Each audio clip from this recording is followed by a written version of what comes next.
Je me suis mis aujourd'hui dans un environnement très naturel, vraiment le plus naturel possible ici à Bali, pour vous parler d'un sujet qui me tient vraiment à cœur. Et si vous voulez, d'après une conférence de Marc Alevi en 2014, eh ben, pour que la Terre puisse régénérer ses ressources naturelles, sur une année, il faudrait que l'on soit que 2 milliards. Et puis nous sommes 3 fois et demi plus tout simplement. Donc mathématiquement, il y a un problème. Ensuite, si l'humanité vivait comme la France à l'heure actuelle vit, eh bien, il faudrait 3 terres, d'après un rapport de WWF qui vient de sortir il y a à peine une semaine. Et si on continue à vivre comme on vit dans le monde entier, eh bien, il faudrait 1 terre,7, presque pratiquement 2 terres. Et on voit bien qu'il y a un problème fondamental. Mais je dirais que en fait, tout le monde s'en fout.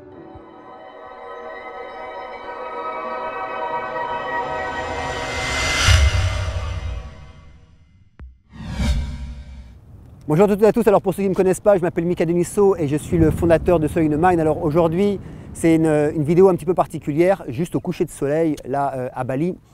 Je voudrais juste rebondir sur un sujet qui me tient à cœur et qui tient à cœur en fait toute l'organisation de Soil in the Mind, puisqu'on ne fait pas seulement que des cours de développement personnel ou de croissance individuelle, d'émergence spirituelle, mais notre mission première aussi, c'est de contribuer au monde.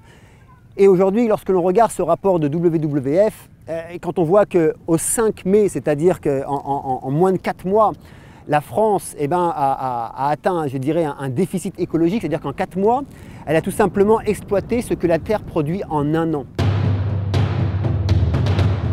Est-ce que vous vous rendez compte? En 4 mois, on a déjà utilisé toutes les ressources de la planète de ce que l'on pourrait utiliser en 1 an. Moi je voudrais dire qu'il faudrait que l'on arrête d'être stupide. Et il faudrait que chacun d'entre nous puissions prendre ça en considération et faire ce que Gandhi a dit et vraiment l'appliquer dans notre vie au quotidien, c'est de faire les changements que l'on voudrait voir dans le monde. Plus nous consommons, plus nous dégradons la vie autour de nous. Plus nous consommons, plus nous enlevons les ressources autour de nous. Je prends un exemple. Si les ressources annuelles représentent ces pierres que j'ai en face, que j'ai dans ma main là maintenant, et si en 4 mois nous mangeons toutes les ressources de ma main, qu'est-ce qui nous reste pour cette année? Il ne nous reste plus grand-chose. Nous avons consommé 80% des ressources en 150 ans. Et donc, d'après encore cette conférence de Marc Alevi et d'après les historiens, nous arrivons à une rupture. Et nous avons, je dirais, une dette écologique vis-à-vis de la Terre, vis-à-vis de la planète. En fait, chaque année, et même je dirais chaque jour, nous creusons cette dette écologique. Pourquoi? Parce que nous ne voulons pas prendre sur nous cette responsabilité qui est la nôtre. C'est-à-dire que si nous voulons que l'humanité continue d'exister, si nous voulons que nos enfants, les enfants de nos enfants puissent continuer à vivre et profiter en fait de ce que la Terre a à nous offrir, il faudrait tout simplement changer nos habitudes de vie et je dirais même changer nos habitudes de pensée.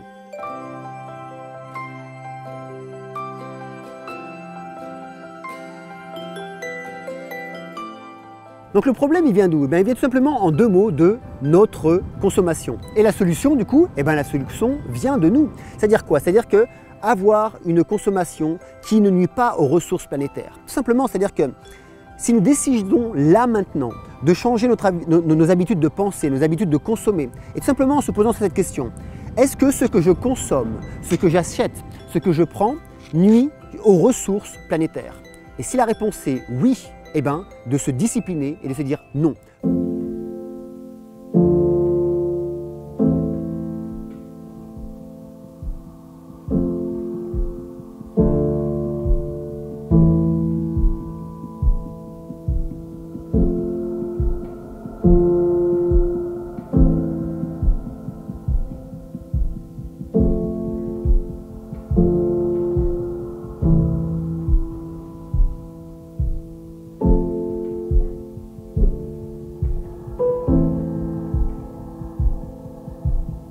Il y a 142 milliards d'animaux qui sont tués chaque année, tout confondu, sur Terre. Et pour ça, nous cultivons la plupart, je dirais, des terres arables de la planète. Pourquoi? Nous les cultivons pour faire des céréales, pour donner à manger à des animaux, que nous allons manger, nous, à notre tour. Donc les solutions, elles sont simples. Plutôt que de nourrir des animaux pour les manger, que ces céréales revenaient directement pour nous. Premièrement, il y aurait, je dirais, moins de crimes humanitaires, puisque après tout, lorsque nous mangeons de la viande, nous mangeons de la vie. Mais plus loin que ça, nous participerons à réduire l'empreinte écologique de la planète. Regardez, remplacez par exemple votre viande par des légumes, des légumineuses ou bien des fruits. Premièrement, eh bien, vous allez permettre de réduire ce génocide animalier. 2, vous allez permettre aussi à réduire cette empreinte négative et écologique de la planète. Et 3, eh bien, vous allez faire du bien à vos finances. Si vous n'avez aucun sentiment vis-à-vis des animaux, ce message ne va même pas vous toucher et vous pouvez même arrêter la vidéo là maintenant. Mais si vous aimez simplement la vie, si vous aimez simplement la nature, si vous aimez simplement vos enfants, si vous aimez simplement l'humanité, à partir d'aujourd'hui, il faudrait, et je reprendrai les mots de Marc Alévi, c'est consommer moins mais mieux. Et c'est une philosophie de vie, consommer moins mais mieux. Ça veut dire quoi? Vivre avec plus de frugalité, avoir par exemple moins d'employés mais de meilleurs employés. Manger, même si vous aimez la viande par exemple, manger moins de viande mais mieux. Ou si vous consommez moins mais mieux.